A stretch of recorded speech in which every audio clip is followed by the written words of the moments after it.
नमस्कार, मैं रवीश कुमार। मणिपुर के मुख्यमंत्री बीरेन्द्र सिंह ने इस्तीफा क्यों दिया? 21 महीने से मणिपुर हिंसा और तनाव की चपेट में है। राज्य में अब राष्ट्रपति शासन लगाने की चर्चा हो रही है, लेकिन मणिपुर की हिंसा में एक मुख्यमंत्री के तौर पर बीरेन्द्र सिंह की भूमिका पर भी बात होनी चाहिए। और जिस असंतोष का हवाला इस वक्त दिया जा रहा है, जिसके कारण उनका इस्तीफा हुआ, उसके कारणों को भी समझना चाहिए। इस मुख्यमंत्री को प्रधानमंत्री मोदी और गृहमंत्री अमित शाह ने 21 महीने का वक्त दिया है। इनकी भूमिका पर गंभीर सवाल उठते रहे, तब भी पद पर बनाए रखे गए। तो अब यह असंतोष क्यों कारण बन गया?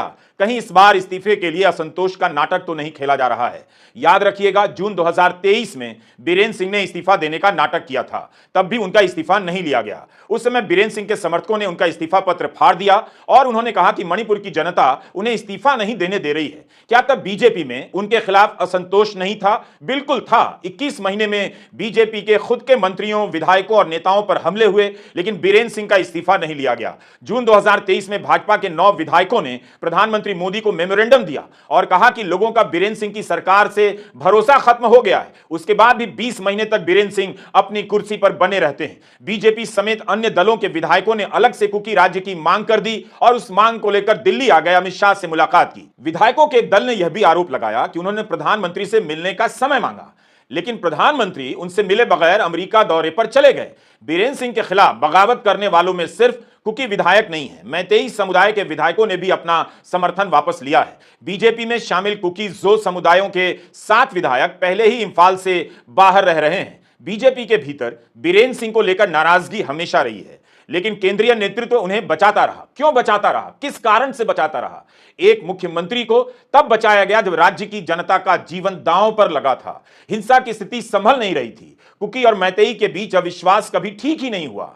ठीक है कि बीरेन्द्र सिंह के इस्तीफे का संबंध विधानसभा के बजट सत्र और सरकार के खिलाफ अविश्वास प्रस्ताव से है, लेकिन इस वक्त उन्हें हटाए जाने और 21 महीने तक बचाए रखने का जवाब नहीं मिलता। असंतोष का बहाना बनाकर इस्तीफा लिया गया है, लेकिन सुप्रीम कोर्ट से आने वाली इस खबर की इसमें क्या भूमिका है, किसी हेडलाइन में नहीं चमक रही है। 2023 में एक ऑडियो टेप सोशल मीडिया पर वायरल होता है। टुकड़ों में जारी हुए 48 मिनट के इस ऑडियो टेप के बारे में दावा किया गया कि इसमें बीरेन्द्र सिंह की आवाज सुनी जा सकती है, जो कह रहे हैं कि अमित शाह से मिलने गए थे, तब गृहमंत्री ने उनसे कहा, अरे बीरेन्द्र, तुम बम मारते हो। उन्होंने यानी अमित शाह ने डीजीपी को बुलाकर मुझसे कहा, अब बम मत मारना। जब अमित शाह चले गए तब मैंने कहा, चुपके से करना, खुलेआम नहीं करना है। विश्वास नहीं है तो जाकर फ्रंटलाइन पर कमांडो से पूछ लो। इस बातचीत में कुकी समुदाय के प्रति हिंसात्मक बातें भी कही गई हैं और मुख्यमंत्री द्वारा हथियार चुराने वालों को संरक्षण दिए जाने की भी बात इसमें सुनाई देती है। तो किसी भी सभ्य और संवैधानिक व्यवस्था से चलने वाले देश में इस बातचीत के सामने आने के बाद मुख्यमंत्री को न सिर्फ हटाया जाना चाहिए था, बल्कि मुकदमा दर्ज करना चाहिए था। अगस्त 2024 में वायर की संगीता बरुआ पिशारोती समेत अन्य पत्रकारों ने इस लीक हुए ऑडियो पर काफी रिपोर्ट किया। वायर की वेबसाइट पर 5 हिस्सों में खबर छापी गई। उनकी रिपोर्ट आप वेबसाइट पर जाकर पढ़िए। जिस व्यक्ति ने वायर और अन्य मीडिया संस्थाओं को यह रिपोर्ट दी, उसने अपनी पहचान उजागर नहीं की, मगर उसका दावा था कि उसने खुद यह बातचीत एक मीटिंग में रिकॉर्ड की थी। मणिपुर हिंसा की जांच कर रही गुवाहाटी हाईकोर्ट के retired chief justice Ajay Lamba की समिति को भी यह ऑडियो सौंपा गया। 2 मंत्रियों समेत 10 कुकी विधायकों ने इस समिति से मांग की कि ऑडियो की सत्यता की जांच हो और अगर बीरेन्द्र सिंह आरोपी पाए जाते हैं तो उनके खिलाफ कार्रवाई हो। एक मुख्यमंत्री बम मारने की बात कर रहा है, ऑडियो टेप है, फिर क्या बचा रह जाता है? यह तो नेहरू के समय के मुख्यमंत्री नहीं है, इंदिरा गांधी के समय के मुख्यमंत्री नहीं है, नरेंद्र मोदी के समय के मुख्यमंत्री हैं और उनकी पार्टी के मुख्यमंत्री हैं। उनका यह ऑडियो जब सामने आया तब प्रधानमंत्री मोदी ने तुरंत एक्शन क्यों नहीं लिया? क्यों चुप रह गए? लंबे समय तक इस ऑडियो टेप को लेकर चुप्पी रह जाती है। पिछले साल 8 नवंबर को सुप्रीम कोर्ट में इस पर सुनवाई होती है। Kuki organisation for human rights मांग करता है कि कोर्ट की निगरानी में इस ऑडियो टेप की जांच हो। पूर्व चीफ जस्टिस चंद्रचूड़ ने याचिकाकर्ता से कहा था कि जांच शुरू हो उससे पहले आप इस ऑडियो की विश्वसनीयता की जांच करवाइए और उससे जुड़े दस्तावेज कोर्ट को दीजिए। 3 महीने बाद अब उस मामले में फोरेंसिक जांच की रिपोर्ट सामने आई है।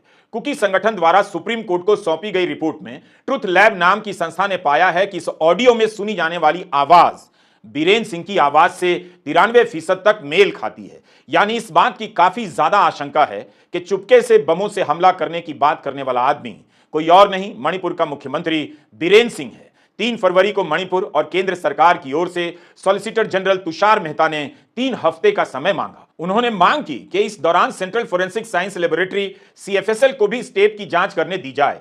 अन्य मामलों में सुप्रीम कोर्ट ने ट्रुथ लैब की रिपोर्ट को स्वीकार किया है और सीबीआई, सीएफएसएल जैसी संस्थाएं इसकी रिपोर्ट को सही मानती हैं। याचिकाकर्ताओं ने आरोप लगाए हैं कि जब से उन्होंने ऑडियो टेप की जांच का काम शुरू किया है, तब से मणिपुर पुलिस उन्हें डराने धमकाने का काम कर रही है। क्या यह कम गंभीर बात नहीं है कि ऑडियो टेप में जो आवाज है वो मुख्यमंत्री से काफी हद तक मिलती है और एक मुख्यमंत्री बम मारने की बात कर रहे हैं और गृहमंत्री उनसे इसकी बात कर रहे हैं, फिर भी कार्रवाई नहीं कर रहे हैं। गृहमंत्री को भी इस पर सफाई देनी चाहिए कि मुख्यमंत्री बीरेंद्र सिंह ने उनके हवाले से जो कहा है वह कितना सही है।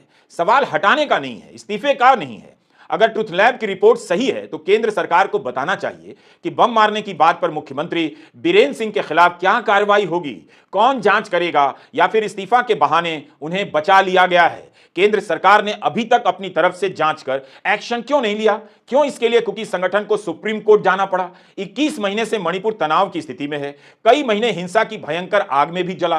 कितने लोग मारे गए, विस्थापित हुए, और एक ऐसे व्यक्ति को मुख्यमंत्री के पद पर क्यों बिठाए रखा गया? अब आते हैं असंतोष और विधानसभा के बजट सत्र पर। 21 महीने से मणिपुर में हिंसा चल रही है। कितने लोगों ने अपनी जान गंवाई, ये ठीक ठीक शायद कोई भी नहीं जानता। मीडिया रिपोर्ट में नवंबर की खबर में मरने वालों का आंकड़ा 258 तक बताया गया। 70,000 से अधिक लोग इस हिंसा से विस्थापित हुए और अपने ही राज्य और शहरों में बेघर हो गए। मणिपुर के लोगों के साथ होने वाली हिंसा की घटनाएं सामान्य बना दी गईं। लोगों ने ध्यान देना बंद कर दिया और मीडिया से इसकी खबरें किनारे कर दी गईं। क्योंकि महिलाओं को नग्न कर सड़क पर परेड करवाई गई। आखिर उस केस का भी क्या हुआ? बदहवास हो चुकी भीड़ ने एक महिला और उसके बेटे को एम्बुलेंस में जिंदा जला दिया। यह केस सीबीआई के पास है। इसकी जांच कहां तक पहुंची? एक परिवार की 6 औरतों की और बच्चों की गोली मारकर हत्या कर दी गई। उनकी लाशों को नदी में फेंक दिया गया। पुलिस थाने तक जलाए गए, हथियार लूटे गए। सेना और पुलिस की कार्रवाई में अड़चने पैदा की गई। क्या हर चीज का जवाब इस एक इस्तीफे से मिल सकता है? बार बार कहा गया है कि मणिपुर में हालात सामान्य होने लगे हैं, स्थिति नियंत्रण में है, मगर हर बार हिंसा का चक्र अलग तरीके से शुरू हो जाता है। मणिपुर में डबल इंजन की सरकार कुकी और मैतेई समुदाय के लोगों के बीच नफरत शांत नहीं कर पाई।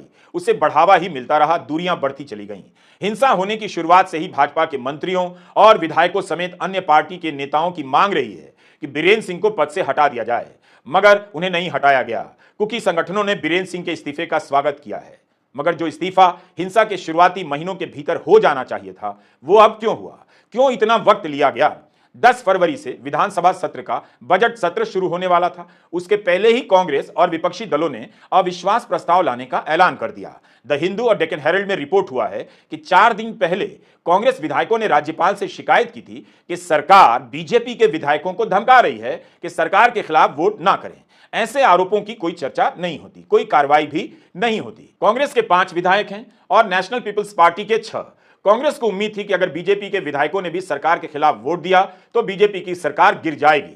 लेकिन इस्तीफा देने के बाद विधानसभा का सत्र भी स्थगित कर दिया गया है। राज्य में राष्ट्रपति शासन लागू होने की आशंका जताई जा रही है। 8 फरवरी को बीरेंद्र सिंह ने एनडीए के विधायकों की बैठक बुलाई थी। मणिपुर एनडीए में बीजेपी के अलावा नगा पीपल्स फ्रंट और जदयू भी शामिल हैं। मीडिया में सूत्रों के हवाले से छपा है कि बीरेंद्र सिंह यह देखना चाहते थे कि उन्हें कितने विधायकों का समर्थन है, मगर बीरेंद्र सिंह की बैठक में 46 में से सिर्फ 20 विधायक ही आए। इसके बाद सत्र शुरू होने से ठीक एक दिन पहले 9 फरवरी को बीरेंद्र सिंह ने अमित शाह से दिल्ली में मुलाकात की और वापस इंफाल जाकर इस्तीफा दे दिया। उनके साथ बीजेपी के 14 विधायक थे। इसके अलावा नगा पीपल्स फ्रंट के भी कुछ विधायक थे। कल से असेंबली की शुरुआत होनी थी और उनके खिलाफ एक अविश्वास प्रस्ताव आना था, जो वो शर्तियां हार जाते क्योंकि हम ही नहीं, उनकी खुद की पार्टी के लोग उनके खिलाफ थे। यही नहीं, जो 9 एमएलए वो तोड़ ताड़ कर जदयू और एमपीपी से लाए थे, वो डिस्क्वालीफाई होने के, अयोग्य होने के कगार पर खड़े हैं। और तो और अब असेंबली सस्पेंडेड रहेगी तो बीरेंद्र सिंह से ना कोई सवाल पूछा जाएगा, ना कोई एक्सप्लेनेशन मांगा जाएगा। एक जरूरी बात यहां पर बता दें कि सुप्रीम कोर्ट ने 4 फरवरी को सीएफएसएल को यह जिम्मेदारी दी है कि वो एक कथित तौर पर जो ऑडियो क्लिप है बीरेंद्र सिंह की, जिसमें वो दम भर रहे हैं हिंसा भड़काने का मणिपुर में, उसकी जांच कर उसको सील एनवेलप में उसकी जांच रिपोर्ट दे दे। इन सब चीजों के चलते हुए एक सोची समझी साजिश ऐसा लग रहा है जिसके तहत इस्तीफा हुआ है। लेकिन मेरा मानना है कि 2 साल से लगभग जलते हुए मणिपुर के लिए जितने जिम्मेदार बीरेंद्र सिंह हैं, उससे कहीं ज्यादा जिम्मेदार बीजेपी और नरेंद्र मोदी, अमित शाह है। बीजेपी के तमाम विधायकों ने मणिपुर से बीरेन सिंह के खिलाफ लगातार शिकायत करी, लेकिन आला कमान के कान पर जूं तक नहीं रेंगी। न जेपी नड्डा जी ने कुछ किया, न शाह जी ने किया, न मोदी जी ने किया। असलियत यह है कि 2 साल से जलते हुए मणिपुर को उसको अपने हाल पर छोड़ दिया गया। असलियत यह है कि हमारे प्रधानमंत्री के पास दुनिया के हर देश में घूमने का वक्त है, सिवाय मणिपुर जाने का। वो अमेरिका और फ्रांस जा रहे हैं, लेकिन मणिपुर नहीं जाएंगे। मणिपुर जाना तो छोड़िए, वहां के सर्वदलीय लोगों से उन्होंने मुलाकात करना भी ठीक नहीं समझा, अपने खुद के विधायकों तक से नहीं मिले। बीरेन सिंह के खिलाफ बीजेपी में बगावत हो गई है। कुकी विधायक भी विरोध कर रहे हैं और मैतेई विधायक भी। मीडिया रिपोर्ट में लिखा है कि आधे से अधिक विधायकों ने मुख्यमंत्री के खिलाफ विद्रोह कर दिया है। विद्रोह करने वालों में विधानसभा के स्पीकर का भी नाम आ रहा है। इंडियन एक्सप्रेस की लिज मैथ्यू और सुकृता बरुआ ने रिपोर्ट किया है कि बीजेपी के साथ एनडीए के घटक दल के विधायक भी बीरेन सिंह को अब सहन नहीं कर पा रहे हैं। उनकी बगावत से बीरेन सिंह सरकार खतरे में पड़ गई। अक्टूबर 2024 में बीजेपी के विधायकों के एक जत्थे ने प्रधानमंत्री कार्यालय जाकर बीरेन सिंह को हटाने की मांग की थी, मगर केंद्रीय नेतृत्व का समर्थन बीरेन सिंह को मिलता रहा। वायर की संगीता बरुआ पिशारोती ने लिखा है कि मणिपुर में वही हुआ जो कभी कभी शतरंज के खेल में होता है। राजा को बचाने के लिए प्यादे को कुर्बान कर दिया जाता है। तो यहां राजा कौन है? किस राजा को बचाया गया है? संगीता ने लिखा है कि ट्रुथ लैब की रिपोर्ट के बाद बीजेपी के वरिष्ठ नेताओं ने बीरेन सिंह के खिलाफ अविश्वास प्रस्ताव लाने के पुराने प्लान को कांग्रेस की मदद से फिर से शुरू कर दिया। इसके बाद बीजेपी में बगावत फैलने लगी और बीरेन सिंह समझ गए उनकी सरकार अब नहीं टिक सकती। 21 महीनों से प्रधानमंत्री मोदी और गृह मंत्री अमित शाह का समर्थन पाने वाले मुख्यमंत्री को 31 विधायकों का समर्थन मिलना मुश्किल हो गया। जैसे यह बात समझ में आई, बीजेपी के नाराज विधायक कांग्रेस के प्रस्ताव को समर्थन दे सकते हैं, दिल्ली में बीजेपी की हाई कमांड को कार्रवाई करनी पड़ी। बीजेपी के वरिष्ठ नेता वाई खेमचंद को दिल्ली बुलाया गया। इंफाल में खबर फैल गई कि वे अमित शाह से मिलने गए हैं। दिल्ली में मणिपुर के राज्य प्रभारी संबित पात्रा ने उन्हें संदेश दे दिया, मणिपुर में नेतृत्व बदलना होगा। 7 फरवरी को इंफाल में जब खेमचंद से बीरेन सिंह को हटाए जाने के बारे में सवाल किया गया तो उन्होंने टिप्पणी करने से मना कर दिया, मगर पत्रकारों को शक हो गया कि कुछ होने वाला है। उनका पीछा किया गया तो पता चला वे अपने घर न जाकर स्पीकर से मिलने गए हैं। बीजेपी डबल इंजन करती रहती है, लेकिन मणिपुर में हालत यह हो गई कि उसे अपनी सरकार बचाने के लिए विधानसभा का सत्र टालना पड़ा। मीडिया में सूत्रों के हवाले से खबरें छपी हैं, हम वही बता रहे हैं। लिखा है कि पिछले हफ्ते विधानसभा के स्पीकर और बीरेन सिंह के आलोचक सत्यव्रता सिंह दिल्ली आए और जेपी नड्डा से मुलाकात की। सूत्रों के हवाले से यह बात लिखी गई है कि इस मीटिंग में नड्डा को अविश्वास प्रस्ताव की जानकारी दी जाती है। जब उनसे पूछा गया कि क्या अविश्वास प्रस्ताव को रोका जा सकता है तो स्पीकर ने बताया कि वे ऐसा नहीं कर सकते। इंडियन एक्सप्रेस में खबर छपी है कि 5 फरवरी को भी अमित शाह से मिलने की कोशिश की गई, लेकिन मुलाकात नहीं हुई। उसके बाद वो कुंभ के मेले में यानी बीरेन सिंह डुबकी लगाने चले गए। उन्हें पुण्य मिला या नहीं यह तो किसी को पता नहीं, लेकिन इस्तीफा लेकर उन्हें किस बात की सजा दी गई है बीजेपी बेहतर बता सकती है। कुंभ के 3 दिन बाद बढ़ते दबाव के चलते बीरेन सिंह फिर से दिल्ली आते हैं और अमित शाह और जेपी नड्डा से मुलाकात करते हैं। 2 घंटे की मीटिंग के बाद तय होता है उन्हें इस्तीफा देना पड़ेगा। देखिए कितनी कहानियां बनाई जाती है। दिल्ली में क्या कहानी बन रही है कि आरएसएस ने, दैनिक जागरण में खबर छपी है कि आरएसएस ने दिल्ली में 3 लाख बैठकें की हैं, छोटी छोटी 3 लाख। तो उस आरएसएस ने मणिपुर में क्यों नहीं 4 लाख बैठकें कर ली और कुकी और मैतेई समुदाय के बीच विश्वास बना दिया, स्थिति को सामान्य कर दिया। वहां तो आरएसएस से कुछ नहीं हुआ, वहां तो केंद्रीय नेतृत्व और रणनीति और ताकतवर मीडिया के होते हुए भी कुछ नहीं हुआ। लेकिन ये सब कहानियां बनाई जाती हैं। इन सब के बीच मणिपुर कहां है, उसके हालात कैसे सुधरेंगे, यह कहानी पीछे नजर आती है। बीरेन सिंह के इस्तीफा देने से मणिपुर में क्या बदल जाएगा यह भी अभी साफ नहीं है। क्या कुकी और मैतेई के बीच की दूरी मिट जाएगी? राहुल गांधी 3 बार मणिपुर गए, लगातार मणिपुर के सवाल को उठाते रहे। उन्होंने ट्वीट किया है कि मणिपुर में हिंसा, जानमाल की हानि और भारत के विचार के विनाश के बावजूद प्रधानमंत्री मोदी ने उन्हें पद पर बने रहने दिया। सबसे जरूरी प्राथमिकता राज्य में शांति बहाल करना और मणिपुर के लोगों के जख्मों पर मरहम लगाना है। प्रधानमंत्री मोदी को तुरंत मणिपुर का दौरा करना चाहिए, लोगों की बातें सुननी चाहिए और अंत में सामान्य स्थिति वापस लाने की अपनी योजना के बारे में बताना चाहिए। तो किसी को पता नहीं कि उनकी योजना क्या है, सिर्फ इस्तीफे की खबर आई है। कांग्रेस अध्यक्ष मल्लिकार्जुन खड़गे ने कहा है कि कांग्रेस पार्टी के अविश्वास प्रस्ताव, जनता के बढ़ते दबाव और सुप्रीम कोर्ट की जांच के परिणाम स्वरूप बदनाम सीएम को इस्तीफा देना पड़ा है। शुक्र है कि इस बार यह 2023 जैसा इस्तीफा ड्रामा नहीं है और बेहतर समझ की इस बार जीत हुई है। तो 21 महीने हो गए, प्रधानमंत्री मोदी एक बार भी मणिपुर नहीं गए, लोकसभा के चुनाव के समय प्रचार करने भी नहीं गए। आज तक किसी को नहीं पता उनके नहीं जाने की क्या वजह हो सकती है। बीरेन सिंह के इस्तीफे से ना तो उनकी जवाबदेही तय होती है, ना उन्हें सजा मिलती है। ऐसा लगता है कि उन्हें एक सुरक्षित रास्ता दे दिया गया है। नमस्कार, मैं रवीश कुमार।